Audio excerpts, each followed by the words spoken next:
All right, we're live. Hi, everyone. I'm Raphael Hyde, one of the Web3 UX leads.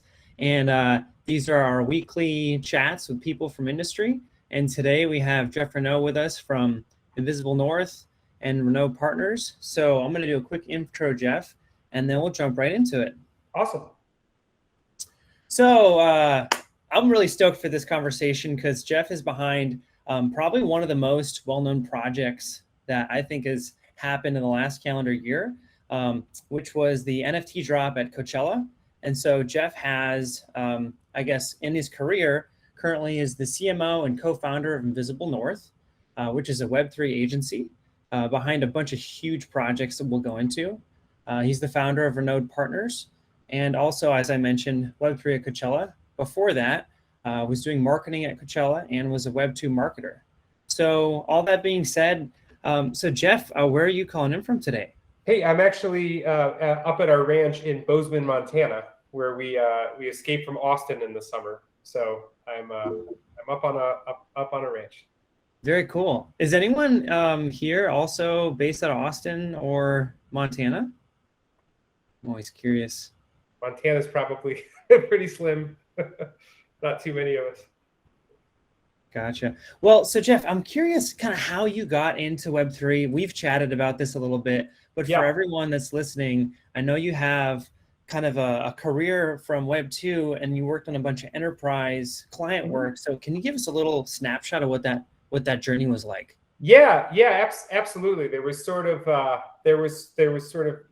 two big moments. So I was, at the beginning of 2021, I was on all the bad text threads about what coins to buy, and this is sort of pre-NFT boom. So I was what they call like a normie in crypto, buying and selling Bitcoin at all the wrong times. And then I found NBA Top Shot. And when I was younger, I used to collect sports cards, and I have a son, and he collects Pokemon cards. And I don't know if anyone's gone through the experience, but as soon as I saw that you could buy a digital pack with digital moments and list them on a marketplace and sell your assets instantly, you didn't have to have a piece of paper that you put in a binder and you take to school or you take to a shop and try to sell. I just had this eureka moment, and having a young son, I was like, okay, well, digital assets, just like we saw magazines go away or we saw CDs go away, like this is the next wave. So I completely get it. I believe in this. When you put like a guitar in front of my 10-year-old, or you put the things that I grew up with that, it made sense. Like it just doesn't resonate, so I think you're seeing this, generation that's below Gen Z that is like truly digitally native. So, when having a son and, seeing, he lives in Discord and he lives in Fortnite and now he lives in NFTs. But understanding that generation and then having my own sort of, passion for collectibles growing up, I was like, well, this is the next generation. So I got really into NBA Top Shot and I started learning about other NFTs. So that was one track that kind of got me going, but I wasn't an insider in the business yet. I didn't have any connectivity to anyone inside the business. I was just a consumer. And there's an exchange. The top exchanges in the world are like Binance. They have like upwards of $20 billion of volume a day. And then now number 2 is FTX, which I'll talk about in a second. And then Coinbase is number 3. So FTX, if you're familiar, is number 2 crypto exchange in the world, where you go to buy and sell crypto. And they were just doing so many sponsorship deals. I'm a marketer. And I worked full time at Coachella. I've been an advisor ever since. They've been a client of our agencies. We put together a lot of partnerships, activated on site, etc. So I just threw up a Hail Mary. The founder of Coachella and I were watching TV, and they were talking about FTX and how they took over the Miami arena from American Airlines. It's now where the Heat plays, the FTX arena. And I was like, I don't know how to get a hold of this guy, but I'm just going to go on LinkedIn and send an in-mail. Right, the dreaded. You all work at Google. You probably get emails every day. They're like the scourge of the earth. But I threw up a Hail Mary and I said, hi, I'm here with the founder of Coachella, and you're doing all these amazing sports partnerships with Tom Brady and Lewis Hamilton and the Miami arena, And, we'd love to talk to you about a music strategy and, coming in, bringing crypto into, music festivals. And he wrote me back in like 10 minutes and said, yes, let's talk tomorrow. Send me an email here. So we were like, wow, cool. So, so I set up a call. His name's SBF, Sam Bankman-Fried. So any of you, I don't know how. Oh yeah. He's a pretty well-known character in the space. So the founder of Coachella and I got on a call with Sam and the COO and some of the strategy team the next day and said, we'd love to work on a Coachella partnership with you. We think we could really do something special together. So, I had already been, getting more and more interested in the space. And this was like my first call with like a real insider, and it just clicked. And they said yes. And they said, let's start crafting a program. So I put together a multi-year partnership between FTX and Coachella. So I have a marketing agency called Invisible North in New York.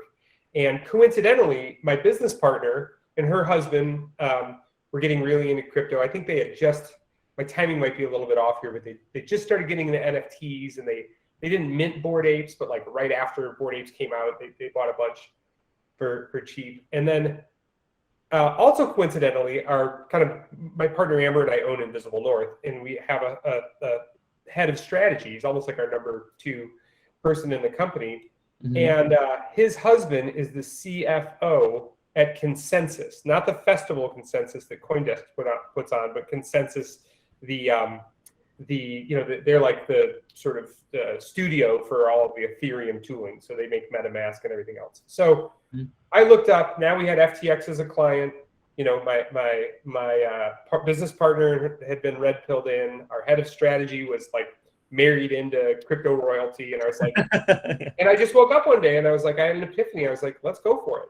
Let's become the web3 marketing agency. Like, this feels good. And it's, so that was probably 15 months ago. And at the time, you had a lot of sort of bottom up, services for Web3 projects. So how I define that from a marketing and comm standpoint is, what's endemic to crypto marketing is, Discord, right, where your community meets, and Twitter, where you post all your content and, your followers gather. Obviously, trade PR, a little bit of PR outside of the trades.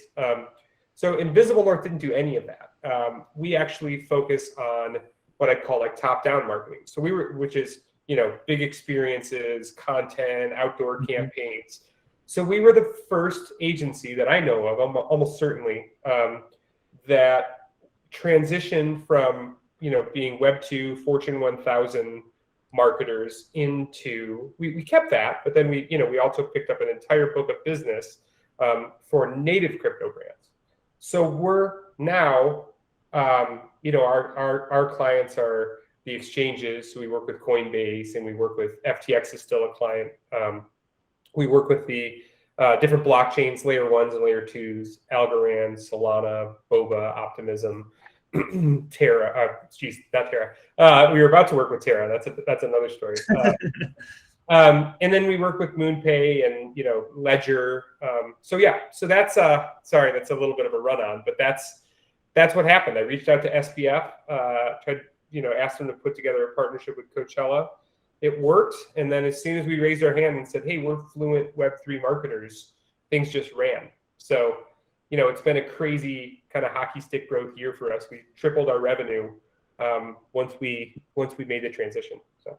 Wow, Geoff, that's amazing. Talk about like pouring jet fuel in the fire with your growth and exposure to all these incredible clients. Yeah. And projects that are really pushing the boundaries of what may have been thought to be possible 2 years ago. Yeah. And I want to go deep into that because I think the Coachella NFT drop was like pushing what was probably being considered at the time. So what was that like? As soon as or I guess you agreed this partnership's going to happen, what things had to be in place? I think a lot of us here maybe are not really familiar with what goes behind the curtain. So maybe you can give us a glimpse. Yeah, and I think with any good kind of partnership, right? If you can really deliver value for your partner beyond just exposure and earned media, like you've won, right? So what's FTX, like they built this amazing brand. You know, we talked about all these partnerships that they put together, but like they want people to, you know, sign up and use the exchange. You know, they make money when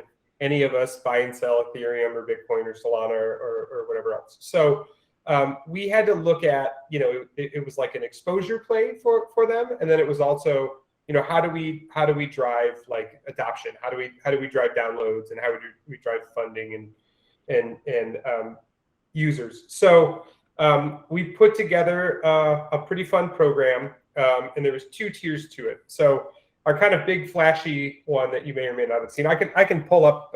I have like a. Let's do it. Let's see it. Yeah. We love visuals. Yeah, I have a decent case study. We probably could go a little deeper in it. Can you see my screen? Let's see here. Not yet. Oh, I got to hit share. So, okay, I'll start with the headline. So Coachella, you can see my screen now, right? Yep, I can see it. Yeah. So Coachella and FTX offering lifetime festival passes as NFTs. So we put together 10 keys, and those keys were NFTs, and they were lifetime passes with different benefits attached to them. So one was a lifetime pass, and every year you get to bring 50 friends and have an on-site experience. You know, one gave you like special access to backstage areas that other people couldn't access. One gave you access to be in like the artist compound and hang out with all the artists at Coachella. So that was like our big sort of, you know, our big sort of flashy. I don't want to call it a stunt, but that was like the headline grabber was 40 lifetime passes that we put together. And then everybody that attended Coachella, just going to click off here, so my apologies. So everybody that attended Coachella received an NFT. So if you bought a ticket to Coachella and you downloaded FTX and funded it with just $10, you received an NFT. So 62,000 people claimed these NFTs, and then on site they gave you different access at the festival. So I think we had like 7 different tiers of access. So our lowest tier was like food and beverage. We had co-branded merch between Coachella and FTX that we gave out at our activation. We had tickets for next year. That was kind of like, you know, the top utilities. So, you know, you'd get like VIP passes for the next year. So you know, it was really fun. If you got to Coachella, you know, you came to Coachella, you got your own NFT. Every NFT had some, you know, incentive or utility to it. And then for FTX, you know, you had to access FTX, and you had to fund FTX. So they were like the most downloaded finance app, or one of the top 10 or top 20, and that was like a huge hit for them. So then, in addition, we had a generative dome on site with an NFT artist, Zach Lieberman. And that was, I don't know if any of you have been to Coachella, but just from an experiential standpoint, it's just a super, really cool sort of immersive event. Yeah. So yeah, that was a big success. You know, FTX, you know, picked up 60,000 new signups, and, you know, got tons of earned media, and it was considered a sort of a huge success. So we're doubling down for next year, and we're going to keep some of the same tenants and then expand a little bit. So yeah, that was a lot of fun. So tell me, when a lot of people, when they look at Web3, there's all this friction to get access. You know, you got to get a wallet, understand what signing on chain is. And I think Coachella is probably representative of, I would maybe say, more of like a mixed population than like tech natives. And so what was it like, or what was the considerations you had when they were proposing on using NFTs? Because I would imagine, holy shit, there could be a lot of people who don't want to do this, but then all of a sudden 62,000, it's like, this seems overwhelmingly successful. Yeah, and that you know, that was the largest NFT redemption, you know, at an IRL experience ever. And I think for, you know, I don't have the analytics, but I'll bet for more than 50% of the people there, that was their first NFT, just knowing that like if you take Phantom or MetaMask, I mean, what are there, like 5 million active wallets or 7 million? It's like a fraction of of people globally. Yeah, so it was, there was a little bit of there was incentive because you're already going to the concert, right? And we gave you elevated access for for downloading FTX and engaging, and minimum funding was only $10. But I think it actually brings up like an interesting point, which is just the challenge, like what a Wild West crypto still is. I don't know how many of you have self-custodied Phantom or MetaMask wallets, but I was actually just talking with a friend, and we both invested in something, and we're about to get our tokens, right? Like it's been like a year now, and it was a big investment for both of us. And we just got this form today that was like, hey, send us your wallet address. You're going to get your tokens for this project called Metaplex, which is like Solana's NFT protocol. And for me, it's like, I don't, it's a pretty outsized number of tokens that are coming in, and everyone, say a little prayer for Metaplex, should be good. But like, I'm going to put it on a ledger, right? Like, but it's still like in my hands. It's not at a bank. It's not.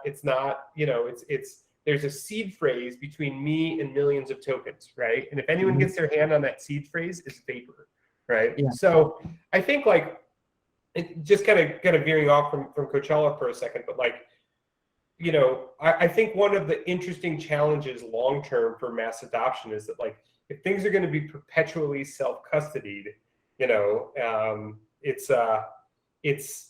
it's just a big ask. There's no customer service in web3. There's no.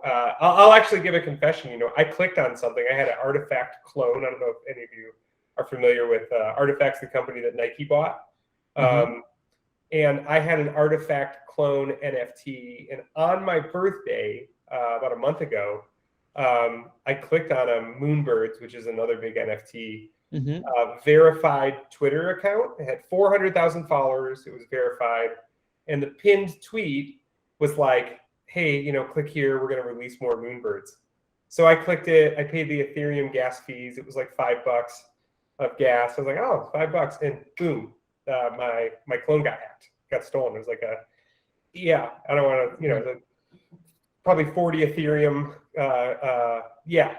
So anyways, crypto's a Wild West still, so I'm curious, when we talk about mass adoption, we talk of, you hear talk of like the next billion users, like what safeguards are going to be in place for people's assets, and so I think that's a really interesting topic, and frankly, like it's a barrier to mass adoption to have to download a wallet, right? And figure out your seed phrase and all that. But if you have perpetual self-custody and no customer service and no recourse, I think that's, one of the things that I'll be really curious to see how that pans out over time, and what sort of protections and on-ramps there'll be to make crypto a more fluid and secure experience. Yeah. And speaking of on-ramps and increasing that fluidity, as Invisible North is taking in so many more of these like Web3 clients, what are the kind of things that you're maybe proposing or trying to help them with as they're trying to like introduce things to the wild, or like evangelize to the broader audience? Yeah. So what's really interesting now is, when you look at, we can go by vertical, right?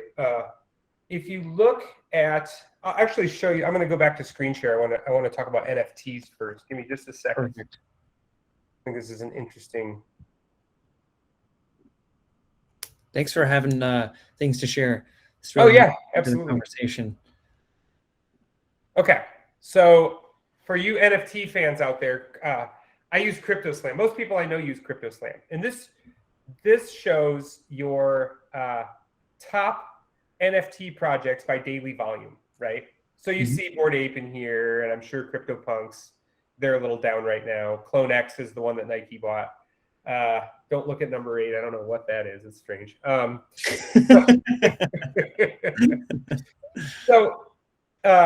Okay. So here's the top. Here are your top. Can everyone see okay? I know it's probably a little small, but here are your top NFT projects, right? Here are your top blockchains by volume. So you've got Ethereum, at about a 16-to-1. You got about $2 million of daily volume for Solana and 32 million for Ethereum. And that ratio stays around the same. It's usually, I'd call it 13 to 17x sort of volume. So Ethereum dominates NFT sales. Solana's had a lot of traction and is really growing. So those are the top two chains, and then it falls off pretty steep. So there's Binance Smart Chain, and then if you look at Flow, that's like NBA Top Shot and the NFL properties. And then everything else really pales by comparison to all these other major layer ones. And then if you look over here, here's your top projects. I had a call the other day. I won't mention the company, but they've invested hundreds of millions of dollars in IP rights. So, Marvel and Viacom and, SpongeBob SquarePants NFTs, right? And yep. Sports NFTs. If you look in let's just do the top 20. I think you can pretty much see all of it. In the top 20, there's no IP that's anything that any of us know other than NBA Top Shot, which is sort of evergreen or has been around for the last couple of years. And then so rare here is European soccer.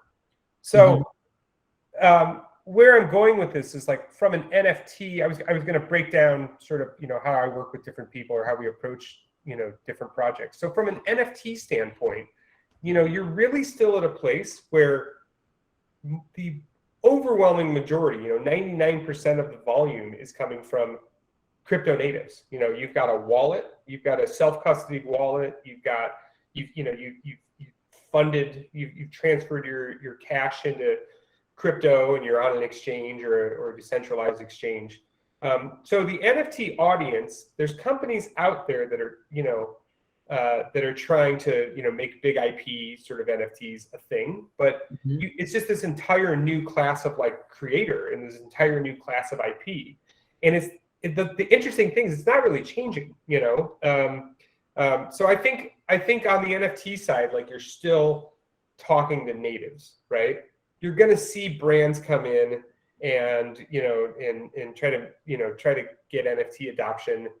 I think it's all going to come. I think it's all going to happen. There's a lot of different ways that I think NFT utility will evolve, and I'm sure most of you that are enthusiasts have read about your deed for your real estate. Will be on the blockchain and will be an NFT, or your car maintenance records will be an NFT, and on and on and on. So, but right now, like I just showed you guys a breakdown of the volume. It's the $50 million a day of aggregate volume in the NFT space is like 90+% crypto natives. So that's NFT marketing. And then gaming, blockchain gaming is really interesting. You've got like a subset of like native gamers, and they're all, they're building on Polygon and they're building on Solana and they're building on, layer twos. And we have a few clients like Aurora, which is Solana's Star Atlas, and Aurora are like the two big games on Solana that are in development now. And Aurora is a client of ours. And we just kicked off sort of trying to figure out, like, outside of like Solana natives or natives that are on other chains that are blockchain gamers, like, where are we going to find people that are going to go and, like if you're a gamer, right, like there's a multitude, there's endless like non-blockchain, sort of options. So I'll be curious to see. Right now, all blockchain gamers are natives, right? And I think what it will take to attract new audiences, I actually don't think it's the financial incentive as much. I think what's lacking in gaming is the quality of game, right? Okay. Like you go to Fortnite not because you love PlayStation, right? Or like you go to Fortnite because it's just like you go to Roblox or you go to League of Legends or whatever. You go for the title, you go for the experience. And there's some AAA games that are in development. One's called Illuvium. There's Star Atlas on Solana. There's so much money pouring into the space, but I think the crypto gamer adoption levels aren't picking up at the pace that crypto games are coming online. So you've got this massive glut of games coming online, but you don't have you don't have the users there. So finding titles that will bring non-blockchain gamers in will be really interesting. So for NFTs and gaming, we're marketing to natives. So, and then when you talk about exchanges, that's when you really talk about consumers, right? You see the crypto.com arena deal, or you see what we do with FTX or what FTX does elsewhere. Coinbase is also our client, so we're doing a lot of fun. We're making like a Bored Ape film with them and doing a lot of fun stuff. But they're talking to consumers. They want all of us and our friends that are on those bad text threads to come and buy a crypto. So that's probably the one segment where it's full on non-native consumer marketing.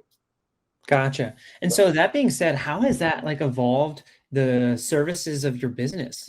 Are you having to bring on different kinds of talent or like evolve new targeting models to reach your consumers and viewers? Completely. So if you take like the exchanges out of the shot and you talk about, you talk even with the exchanges, like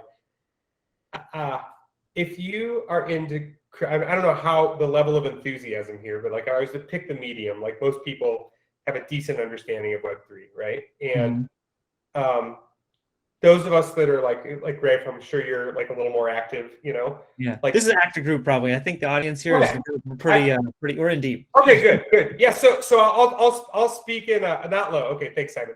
I'll speak in shorthand. It's like if you take 2 days off, like there's a whole you've missed thanks, Pradeep.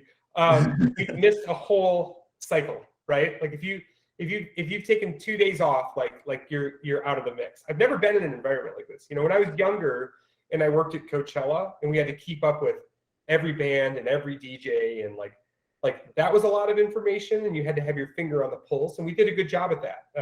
I started my career there. But I've never, even now, like the amount of activity in the amount of opportunity, and I mean, I don't know if you guys saw, but like Andreessen raised a $4.5 billion fund. I think $3 billion of which is going to venture, right? Like that's so many, that's hundreds, or if not thousands of new deals. So where I'm going with that is like, if you're going to be a marketer in the space and you're going to be marketing native brands, like you have to have a team composite that's incredibly on top of it and doesn't let up, And what else is really interesting about the space is like, for being such, from the metaverse and, being like such a sort of, such a tech centric sort of, digital centric crowd, like these people love conferences. Like I've never seen anything like it. Like every week there's a conference and there's this entire, I'll answer that in a second, Nikhil. There's an entire like class of people that work full time in Web3 and are basically on the road. They don't have an apartment. These are people that are like, hey, I'm the CTO at a big protocol, right? Like, so people love conferences. The FOMO is nonstop. I've been up in Montana for a month since we had Coachella, or maybe like 5 weeks now. And I'm on the phone, and I'm on these kind of calls back to back every day and on the weekends, and I'm having the time of my life, despite the bear market. But like, I would say for any of you that are considering like getting deeper into Web3 or, I don't know, considering a career change, whatever it is, none of my business, but be prepared for like full throttle, no let up, like, if you have friends that have made the jump or you're working on, passion projects on the side, it's like you're either in or you're out, so yeah, it's sorry, I might have veered from the question, but it's pretty full on. Yeah. No, that makes a lot of sense. I don't know if you want to comment on Nikhil's question there in the chat. Yeah, let me just make sure I read it. I thought that was pretty good. I thought I actually thought it was I thought it was really good. And is anyone following the artifacts? Like, if you are, yeah. Thanks, Daniel. Yeah, I thought that was a great partnership. and I thought it was really smart of Nike. They didn't disclose the numbers, but someone actually told me today that they think it's around $500 million. Wow. Yeah. It was a pretty big deal. But I have 2 clones. Thankfully, one got fished. Everyone, be careful what you click on. Very careful. But I've since got like an on cyber apartment for my clone. I got the monolith box, and so I think I minted my clone for like 2 ETH, and the time maybe that was $5,000. And even with the bear market now, between the increase on the value of the clone and all the shoes that I've gotten and everything else, like I probably like 20x the value of the investment. So I thought I thought Nike tends to do it right, and I thought that was a pretty cool partnership. There's real utility. Remember what I said at the top of the call. I think that digital assets are here to stay. I see it with my son. I don't know if any of you have kids or nieces or nephews, but they pick up iPads now, or they pick up your iPhone, and you're 18 months old and you're like in settings messing around with things. People are way ahead of it. So yeah, thanks, Simon. I didn't think the Adidas, and I'm sorry your name came up and went away, but as far as the Adidas thing, I didn't pay as much attention to it, and I didn't participate. I think their timing was really good. Thanks, Nikhil. I think their timing was really good because that was in the fall, and anyone talking about NFTs and actually taking action, in the fall was way ahead of the curve. The amount of people like on LinkedIn that were talking about web3 like 6 months ago when we were starting to make noise versus now is like astonishing. So I don't think Adidas. I'll have to see how it plays out. I think their timing was good, but I don't know about like the follow through and the utility. I saw the Moonbirds question. I don't know a ton about it. I mean, it was pretty. I know that if anyone's interested, Kevin Rose and Proof, like Proof of Stake, Proof Collective are behind that, and he's actually the guy that he started not Reddit but Dig. And he's really smart. So Proof Collective is somebody to follow and investigate. But supposedly there's a ton of utility that are going to come out of Moonbirds. I was just surprised that I thought for the artwork, the value was a little bit like, I don't know. For pixel art, that seemed like a little too high, too fast for me. But yeah, agreed. Personal preference. So I kind of want to go into the projects you have coming up. I know we've talked about NFT NYC that's coming up here. Why don't you maybe share some of the things you're working on that you're most excited about? Yeah. Probably the biggest thing, I'll just walk us through 2 more case studies real quick. And I'll show you one of the ones that's pending. So this was just a stunt we just did for Algorand for Earth Day. I'll just show you this real quick, but it was cool. We bought out 90% of the billboards in Times Square and did like a giant takeover for Earth Day. Algorand's actually the most energy efficient blockchain. So that was like a really cool, sorry, this is a little slow, but wow.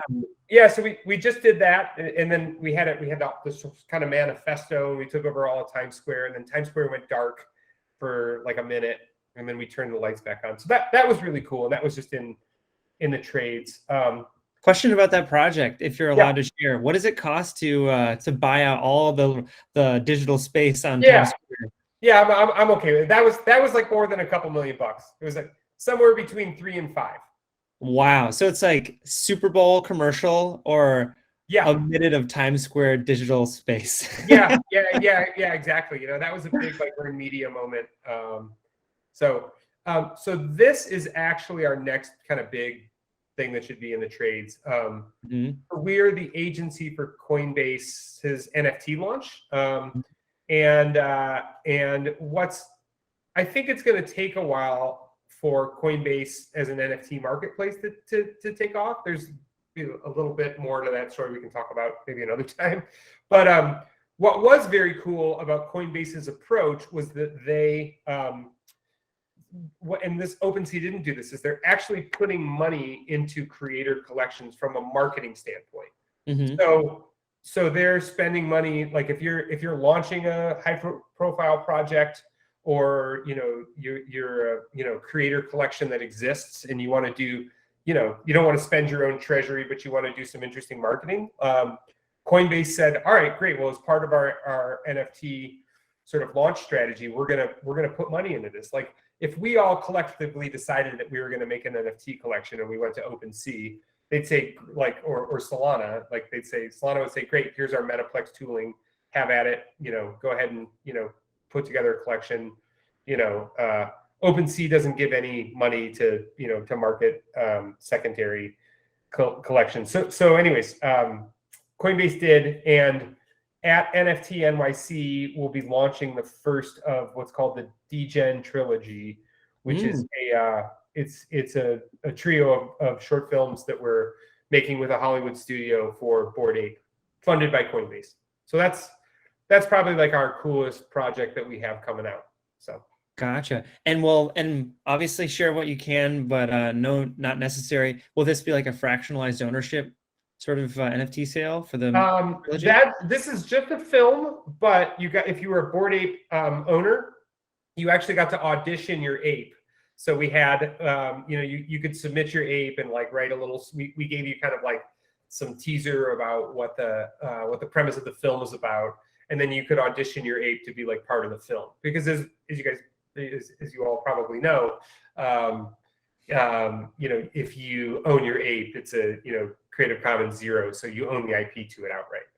So yeah, like my son and I actually just drove to Long Beach, and we went to Bored and Hungry, which is the Bored Ape themed fast food restaurant that an owner of like an ape and 2 mutant apes opened, and it was fun. It was cool. It was cool to see, like, out in the world, like if you own a clone or you own a Bored Ape, like you can do something with the IP. So that is, and I on that note, actually, because my next question was going to be around the marketing projects or like experimentation that hasn't happened yet. You being at the forefront of like, there's so much opportunity, resource, and funding, but also like clients that are willing to take risks. Yep. Which might be like you're like a special place. And so where do you want to take that special maybe magic that you kind of have? It's so interesting. And I have a lot of thoughts there, right? Like, let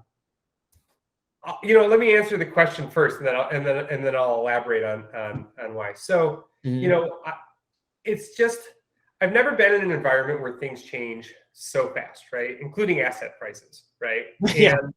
And you see every day when there's billions of dollars coming in from institutional money or from VC funds, like there are projects every single day, right? Like that are coming online. And I'm sure you have friends that have gone to projects, and but the truth is that, well, user adoption is going up. Like I mentioned this earlier, like the number of projects are outpacing user adoption. So I think we're in this kind of bubble, like we were.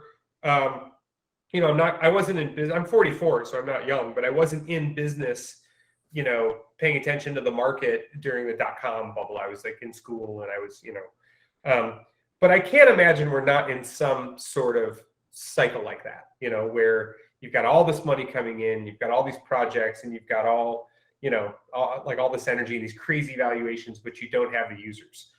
So what I'm actually most kind of curious about is what survives, right? We're in the middle of this like gnarly kind of 80-85% drawdown, but the market's flush with investment and flush with cash, and like all of us, like including us on the phone and probably tons of our friends, are like super excited about the space.